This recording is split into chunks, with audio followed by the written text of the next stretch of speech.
Welcome to Living Fully, a podcast dedicated to enhancing your mental well-being.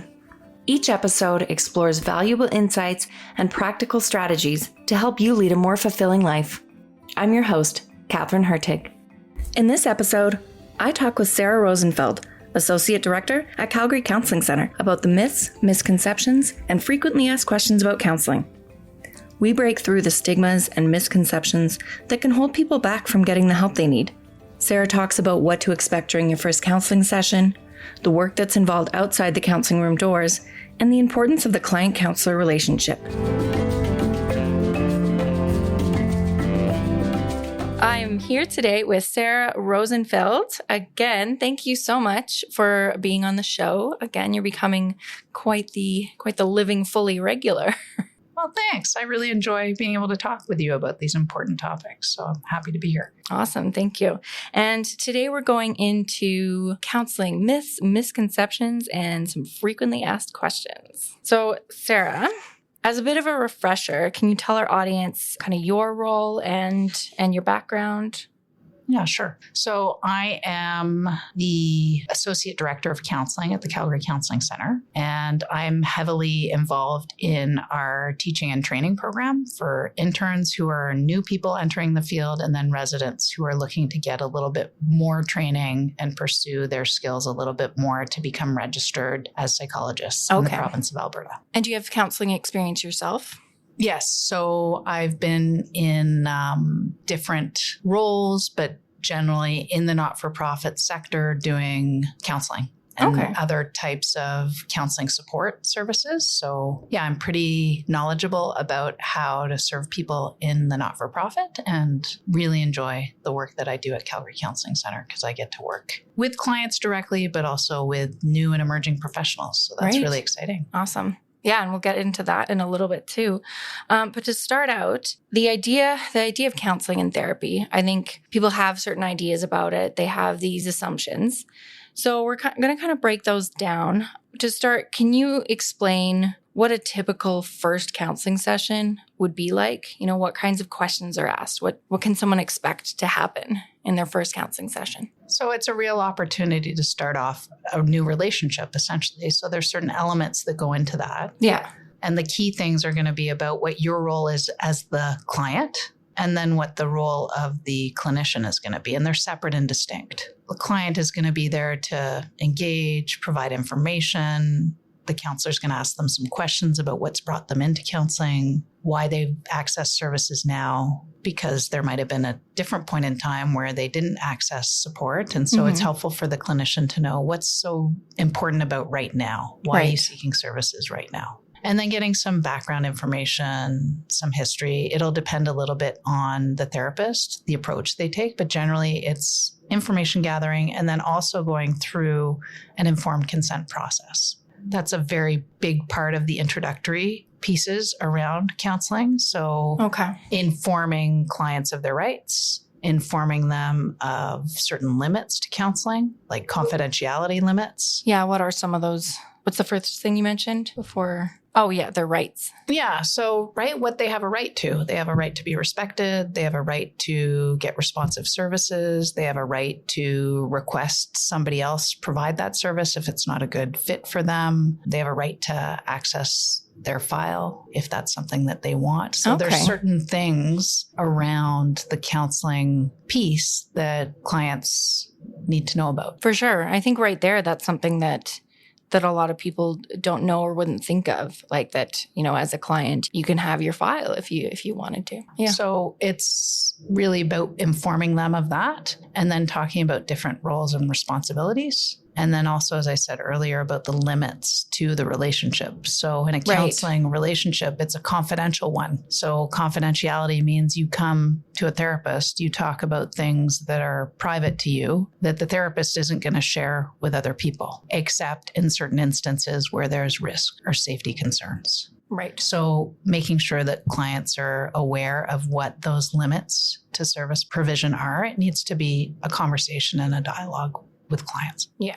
And then the other thing that I would say in that first session is that clients are also trying to get an understanding of how this person works. how they look at issues or concerns. Right. And so there is a process, I think, for the client to be able to ask questions, seek clarification, get a better understanding of maybe the clinician's approach. Yeah, like we'll get into that more, but you said at first that it's, it's a relationship. So what are some questions that a potential client could ask their counselor to kind of determine if this relationship would be a good fit, if this person would be able to kind of help them meet their goals? Does that make sense? Absolutely. What brought you into the field? How long have you been practicing? What types of training do you have? What are the things that keep you engaged in the work that you're doing? What's your philosophy of change when you're working with your clients? Because essentially there's a process, right, for the client also to determine if this is going to be a good fit for them. Totally. Yeah. I know for myself, it's tough because part of it either requires a bit of research into the counseling process in general or having some experience. But after a few years experience with counseling, when I went to go look for someone new, I kind of knew some of the processes that I liked and I benefited from and some that I didn't. So I knew to ask if that particular counselor gave homework, because I knew that was that was going to be really important to have, be accountable and have something to work towards. But that's tough. If you're brand new to counseling, you wouldn't really know to ask that kind of question. I think that's a really important thing that you're raising, though, because counseling is also about the person recognizing or having an appreciation that they're going to meet with their counselor once a week, once every 2 weeks. And there's a lot of life that happens outside of that counseling appointment. Oh, completely. Yeah. And so that process of integrating new information, making change happens mostly outside the counseling space. So they're really, in an ideal situation, there should be things that you're working on between sessions. Yeah. Whether it's reading, whether it's tracking behaviors, whether it's going out and trying something new, those things are going to be really important to the effectiveness of the outcome of therapy. Right. Yeah, because a counseling session, it's 1 hour once a week or once every couple of weeks. So there's definitely, like you said, a lot of life in between that. So just back to that first session, is there anything that someone should expect to prepare for before that initial meeting with a counselor? I think going in and being aware of their mindset will be helpful. Are they feeling anxious? Are they feeling apprehensive? Are they feeling very excited about it? And maybe being able to notice that at the very least, but perhaps even if they feel that there's a connection where they're with the therapist, being able to share a little bit about that. Yeah. Because that's going to really be helpful. If you know the person is anxious, you might check in with that over the course of the therapy session and say, what are the things that would be helpful for you to know about me or this process that will help alleviate some of that anxiety? Yeah. But if the clinician doesn't know those things, it makes it a little bit harder to address them. Totally. Yeah. So being prepared to be a bit vulnerable. Yeah. Yeah. And just be willing to be open to something new, especially if you haven't done it before. Right. It's not always comfortable, but just because it's not comfortable doesn't mean it won't have benefit or value to you. So suspending belief a little bit and trusting that, okay, maybe there's things that I don't know or I haven't learned yet, but I'm willing to try. Yeah. Yeah, there's really got to be that openness and willingness to be a little uncomfortable for a bit. Yeah, you're meeting somebody new. You're coming in and talking about things that are sensitive, private, uncomfortable usually. Yeah. So just to also normalize that there are going to be periods where it's going to be uncomfortable. Mm-hmm. And it might elicit some strong emotion, to just really normalize that for people. Yeah. So I think there's this idea that with counseling, you go in, you start therapy when there's a major issue, when there's something really wrong going on, like you're at the end of your rope. What are your thoughts on that? Like is that accurate? Is that what you think? Is that how it should go? Should people just go in when they're in crisis? So I'd say there's probably some truth to what you're saying. That people feel that they access the service when things are not going well and they're at their wits' end and they haven't been able to find solutions in other places. But I'd really like to plant the seed, Catherine, in today's conversation to let people know prevention is very, very effective. So when the issue is a little bit unmanageable, that's probably the best time to reach out for help. Not when it's so unmanageable that you are having regular ongoing panic attacks and right? Those are a little bit more extreme presentations. It's not to say that you won't be helped in that situation, but if you can come in and you're just noticing things, they're simmering a little bit. Yeah. It's kind of changing the whole idea of what counseling is. You don't have to be in crisis to access counseling. You don't necessarily go to your doctor all the time when everything's horrible. You go in for regular checkups and you do blood work, right? Yeah. If we could help people appreciate that that's kind of the way counseling would be helpful too, you're kind of keeping a tab on your mental health and wellness, not just when you're in crisis. So I hear what you're saying, that it's better and probably easier if you come in when things aren't at a boiling point. But how would someone know? Like, it might feel like overreacting. Like, if I'm just having, a few bad days and I'm feeling really sad, should I pick up the phone and make a counseling appointment? Or like, what's that line where it's like, okay, now's the time that I should reach out? If it's going on for a longer period of time and you're not able to readjust, so you've tried the normal things that you normally would do and they're not helping you. Okay. If other people are noticing that you're different or withdrawn or disengaged or more worried, that might be a good time. If you're just thinking that another set of perspectives or another idea might be helpful, there wouldn't be any harm in reaching out sooner. Totally. And then you can kind of decide, okay, I did this session or I've done a couple. I feel okay now for a while. I think I got what I needed. Mm-hmm. That's okay to do that too. You talked about how, you go to your doctor for regular checkups. And that kind of makes me think of a period of time in my own counseling. I got to a point where I thought that, I had gone for a while. And then, after a few months, things kind of felt bad again. And I had this idea in my head that I had failed counseling. That that doesn't work for me. There's something wrong with me. It didn't stick. But I'm now at a point where it's no, it's just like those physical checkups. You can go in for these little, counseling refreshers. And I think that's a good idea too, because it's kind of I'm at a point right now, I've reached out to my own therapist. It's I've pinpointed a couple things that are going on in my life. These seem like they could be, a bit unmanageable. I want to have a check-in to see, okay, do I have the skills I need to handle this situation? What are your thoughts on that about counseling refreshers? I love that. Counseling refreshers. Counseling refreshers is a good way to put it. Yeah. Because you're maybe not doing 6 months or really prolonged pieces of work, but you're just sort of checking in, hearing your own voice, making sure you're on track.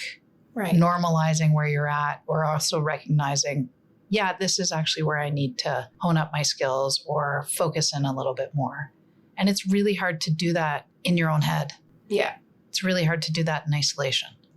Definitely. So I love that idea of counseling refreshers. Yeah. Yeah, I didn't come up with the term. I heard that from someone else, but I really like that idea. Yeah, so we've talked a bit about what to expect in counseling and how to prepare for it.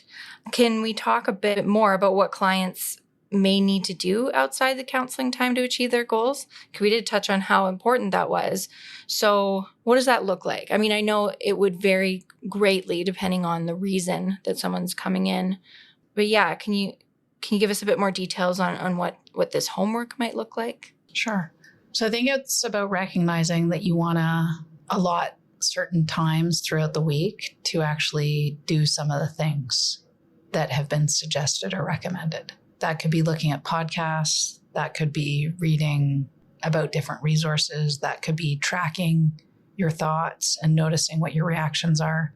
But all of that's going to require time and energy.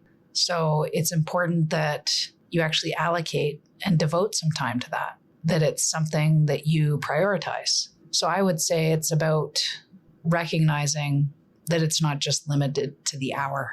Right. And I liked what you said earlier about trying something new. I think that's huge. I think a lot of people who come into counseling, they're there because they want to change. in some respect. They want to change how they're feeling. They want to change a relationship. And yeah, trying something new, whether that be, a different behavior or a different way of thinking, that's going to change the pathways of your brain, and that's going to lead to change, right? It's about having a different experience. So often what happens when there's a problem is that you're replaying things that haven't worked well for you. It's an approach or a way of doing things that hasn't been effective. So it's not about doing more of the same. It's about thinking, what could I do differently here? Yeah. How could I approach this differently? What other new things could I bring in to my awareness that will change what this looks like, or how I experience it, or how other people experience me? Mm-hmm. So it's really about, that willingness to try something new. What could someone realistically expect in terms of, a time commitment maybe for this homework outside of counseling? That's a really good question. And I would say it depends. And maybe I'm thinking of it in way too much of a structured way, like a counseling session as a class and, homework as in sitting down and writing, but that's not always the case. No, it may not be that. It may be that you're going to make sure you have plans to connect with your kid and actually go do an activity together because you felt isolated and distanced. So you're not necessarily going to tackle the problem by talking about it. You're going to tackle the problem because you've been trying to talk and that's not working. So then let's try doing something different. Let's go do an activity together. Let's create new memories together that then might lead to things shifting in that relationship. Yeah. So it's not always, as you say, about the writing down. Yeah. It could be about a visualization exercise. It could be meditating between sessions. It could be reading, as we talked about, but reading won't work for everybody. Yeah. Meditation won't work for everybody. And that's the job of the counselor, to figure out what's going to fit best for this person. And really personalize the experience. Exactly. So I think much of the ways that we view counseling comes from like media and pop culture. We've seen lots of examples of therapy sessions, in TV shows and movies. And I think there's a lot of portrayals of counseling as rehashing your childhood or blaming your problems on your parents. And can we talk about that and what a more realistic counseling experience is like? I think that's one way of maybe things having been approached, and that might be a misrepresentation of what happens in the counseling space. Revisiting your past sometimes is really not going to be as helpful as thinking about, what do I want to do to move forward? What are the things that allow me to do that? What strategies can I adopt? Who do I need to talk to about this? And how do I need to go about doing something different? Yeah. And I think there's an ebb and flow. Like, definitely there might be things where a client will say, well, I think that's part of how I was raised, or... Right. There's going to be certain scenarios where it is important to talk about that stuff, but not always. So I think it's about recognizing that it's been portrayed that way. And that comes out of a certain particular way of being trained, right? A psychodynamic approach of going back through time and exploring what's happened. And that's one way of approaching counseling, but there's lots of different ways of approaching counseling. Yeah. Some are more present oriented, some are more future focused. And I think it's being able to figure out what's going to be helpful for the person sitting in front of you, and you pulling on those resources to tailor it to that person's needs. And that tailoring, how does a counselor go about doing that? How do they decide what the best way to tackle a client's problem is? How do they assess what skills that person needs to develop?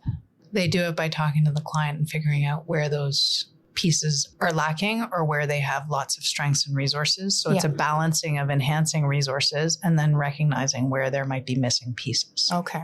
And that actually has to come directly from the client. So one of the things that I think Calgary Counseling Center does particularly well is there are not assumptions being made on the part of the clinician.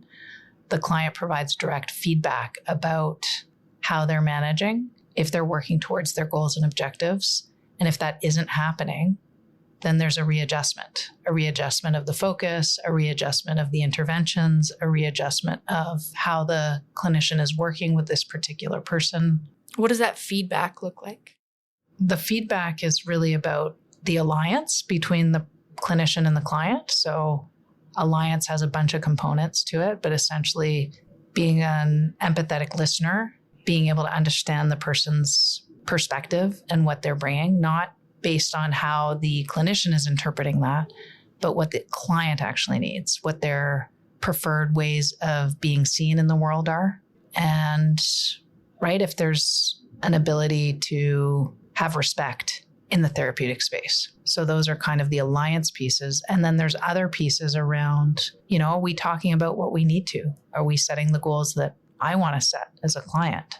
Are we on track? Is the stuff that we're doing in session working for me, or do we need to adjust?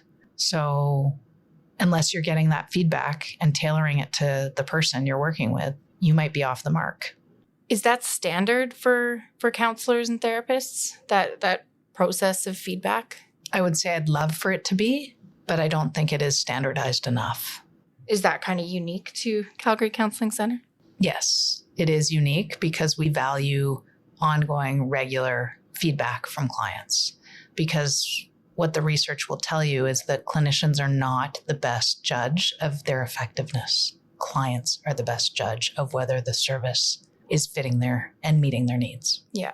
So to make assumptions about that, there's going to be missing gaps and you're not going to see opportunities. So that's why it has to be a regular, ongoing part of the counseling process. Okay. A lot of people, especially those who've been dealing with an issue for a long time or feel overwhelmed with what they're going through, might think that counseling won't work for them.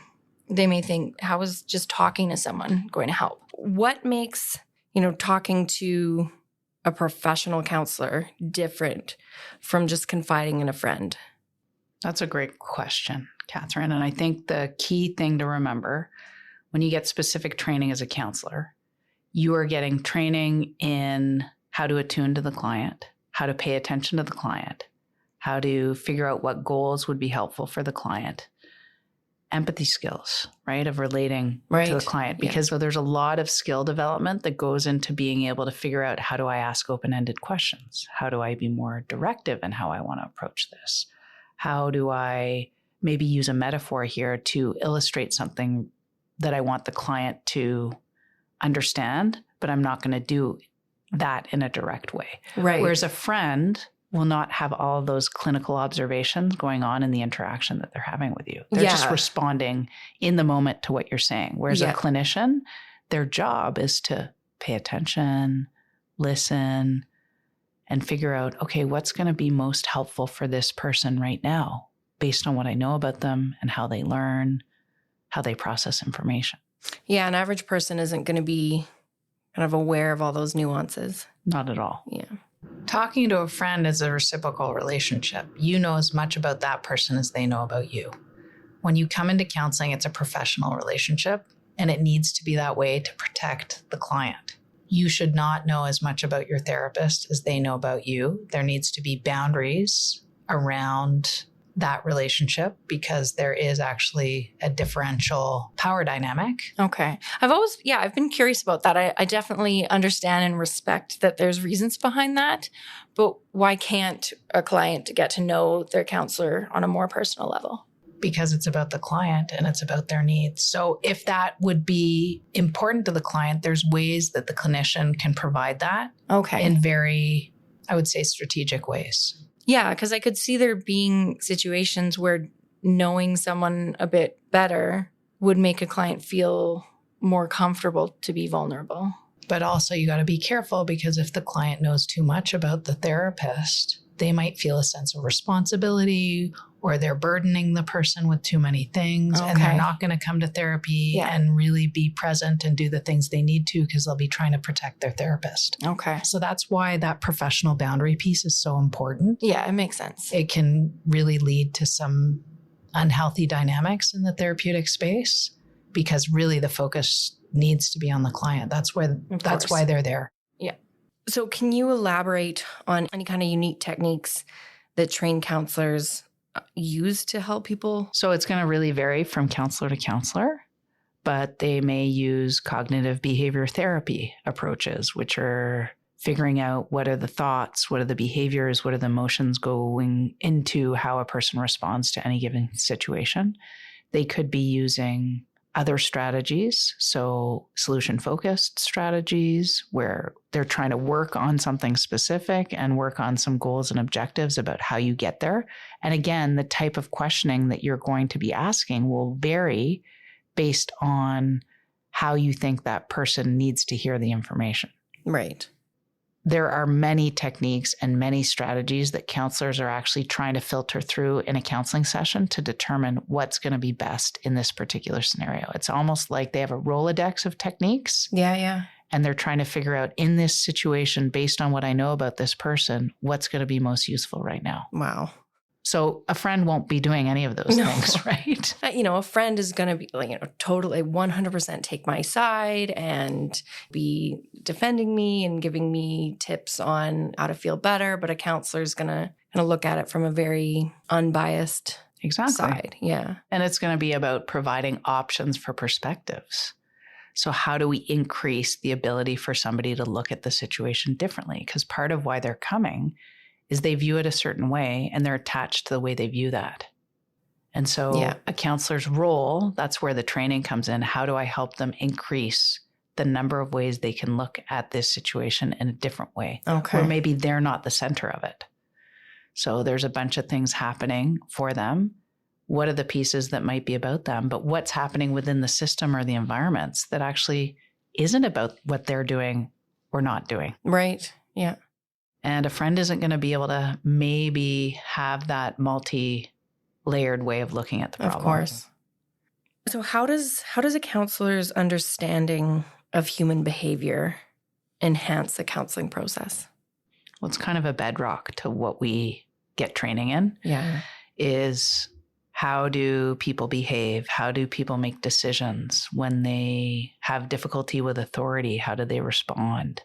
What happens in systems, like in families? What are the dynamics? So your training is focused a lot on those elements of what happens so that you have a multiple number of things that you can pull on when you're interacting with somebody, because essentially it is that. It's about social interaction. It's about understanding people and how they work. It's about decision-making. It's about responsibility. So you have to know enough about human behavior to be able to pull from those things when you're working with a client. It sounds, in the moment, your brain would be so busy, kind of listening to the client, but also analyzing okay, well, what's the best way to handle what they're saying? Yeah, that's exactly. So if you think about it, it's almost like air traffic control.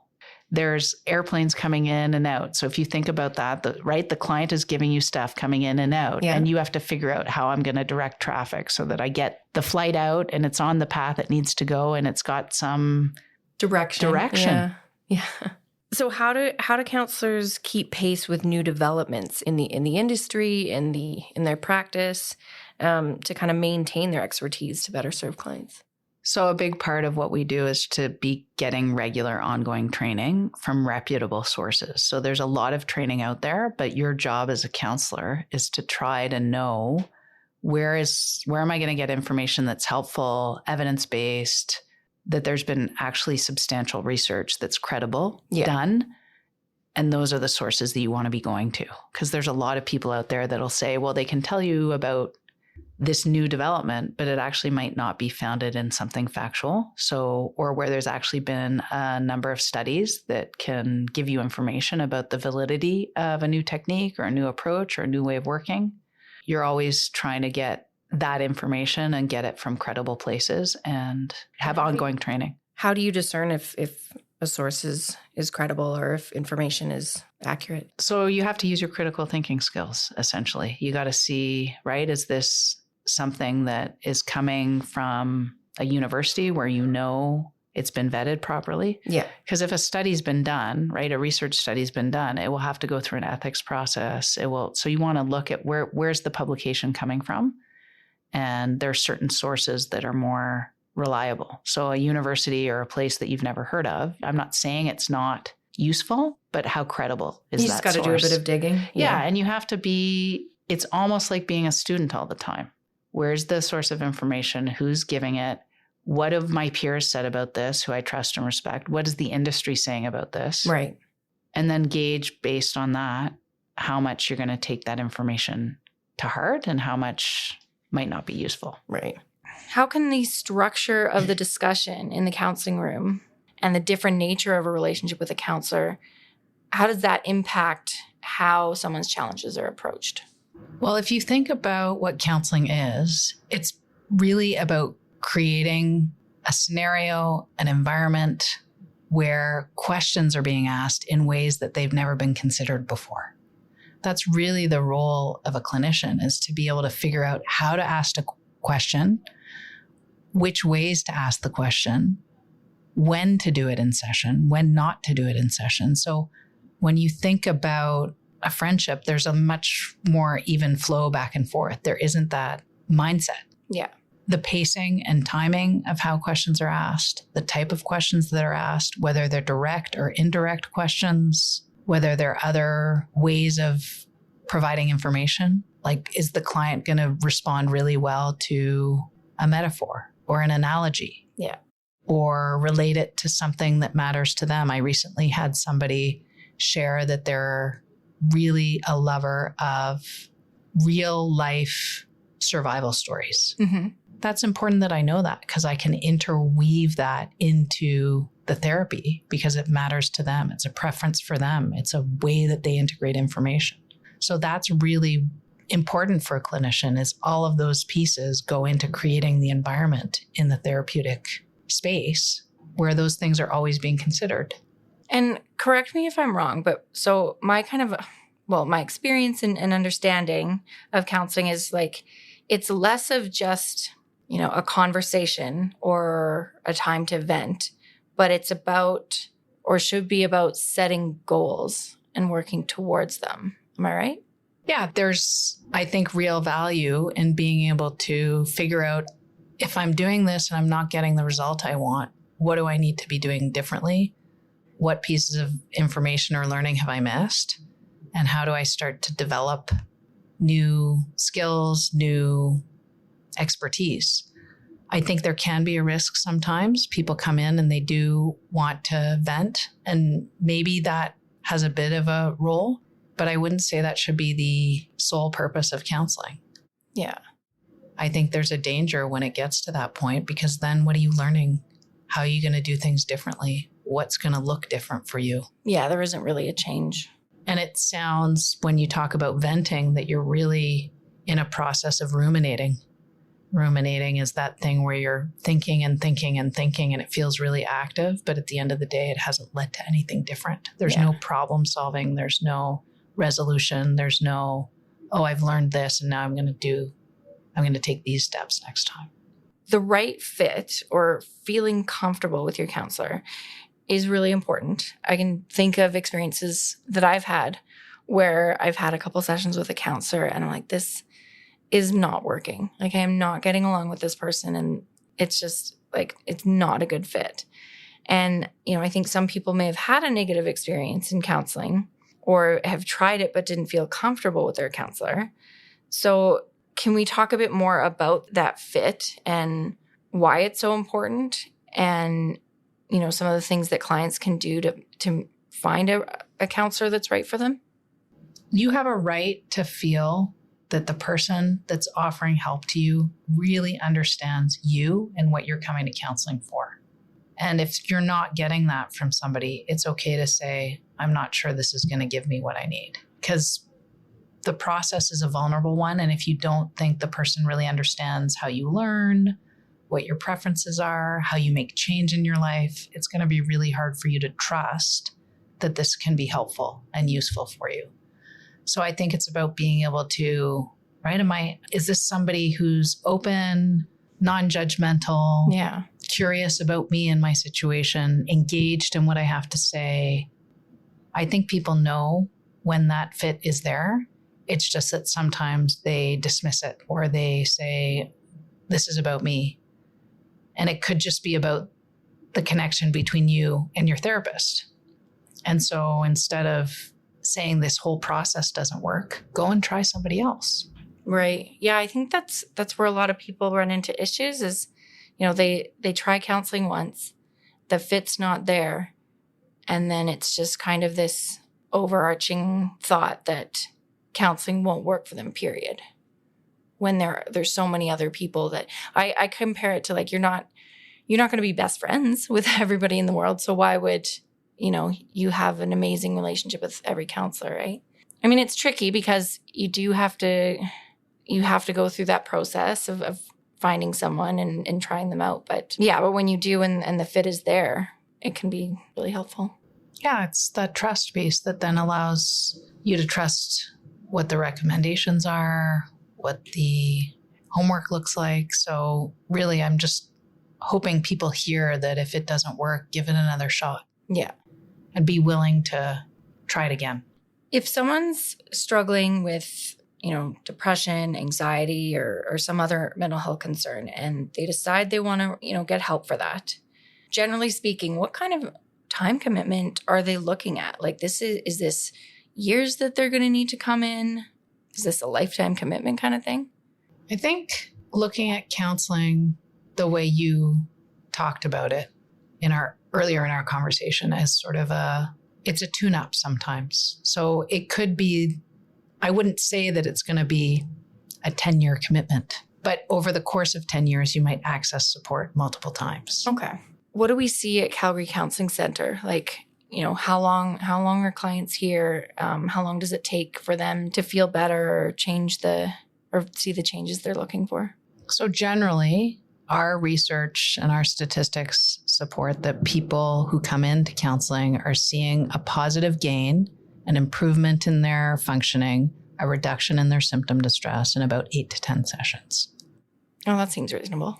Yeah. Yeah. So if you think every 2 weeks, 8 to 10, how many months is that? That's 4. Yeah. To do the math there. So it's not 10 years, it's not 6 years, it's not. And I think, someone hearing that's going to be really hopeful. Like, things can change in a shorter amount of time. Yeah. Yeah. You'd love to have a pocket of support, and a therapist can be that for you, and somebody that you access when and if you need them. So to think that person would be there indefinitely and always, I don't know that would be required in every single instance. Of course. And might actually create a dynamic where there's less of a focus on what can I do for myself? How can I take this learning and make sure that I am applying this in my life? It might create a false sense of dependency or a need that I can't do this on my own. And I think really the goal and objective should be to empower people to take steps on their own. So, Sarah, I checked out the other day, I checked out the recommended fee schedule for the Psychologists Association of Alberta. And it says that the recommended fee for individual counseling is $220 per session. Is that what people can expect to pay at Calgary Counseling Center? This is, I think, a really important thing to convey to people in the community, is that we operate on a sliding fee schedule. What that means for people receiving services is that, yes, at the top end, our services would be $200, but we also serve people that don't pay that. And we work with them to make sure that fee-for-service rate is something that can be affordable for them, given their other financial responsibilities and obligations. So it's a negotiation and it's a discussion, and it can be revisited at multiple times in therapy.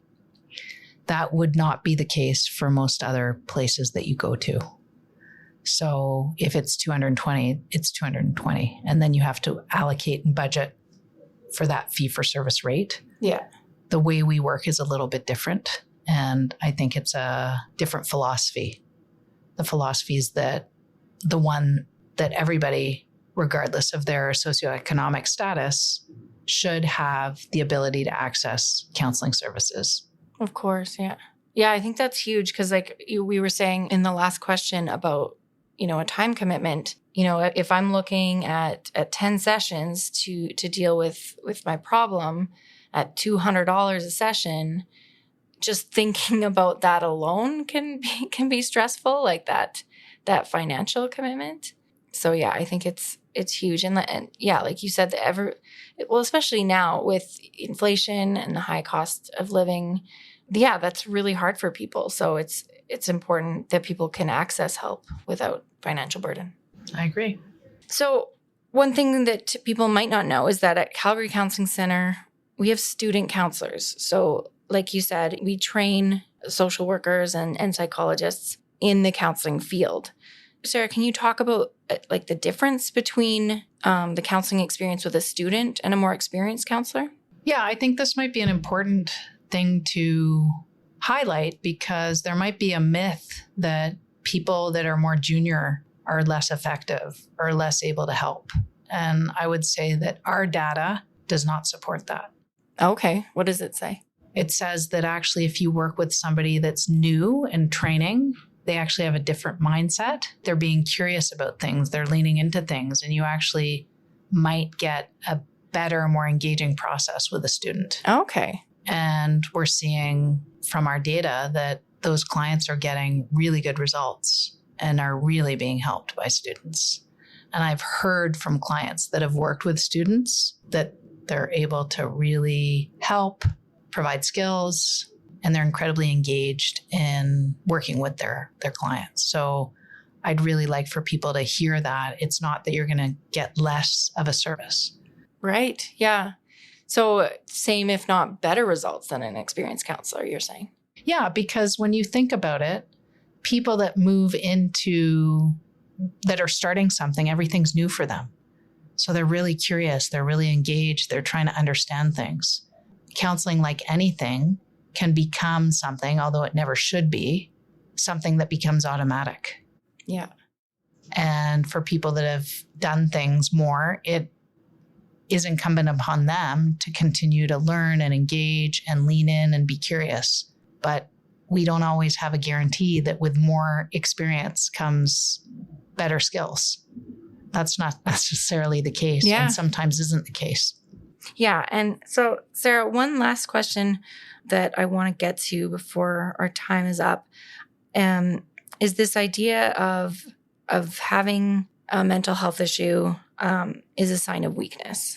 What are your thoughts on that? I don't think that's true at all. I don't think it is a sign of weakness. No. I think we all need help. And if we could change our ideas about really what it takes to be a healthy person, it's about a lot of different things. It's about natural supports. It's about professional supports in terms of accessing therapy, getting that kind of professional help. It's about having lots of different things in and around you to help maintain that balance. Because let's face it, economic stressors, downturn in the economy, COVID, illness, those things affect our resilience. And we're all going to need at some point to access support. And the more that we can normalize that doesn't mean you're not doing enough, I think we all benefit from that. I think we have to change that whole idea. Doesn't mean you're any less of a person. Exactly. Yeah. Thank you so much for talking about all these things with me. I hope we can change some minds and give people a better idea of what it's like to get counseling. Me too. Thanks for the conversation. Yeah, thanks, Sarah.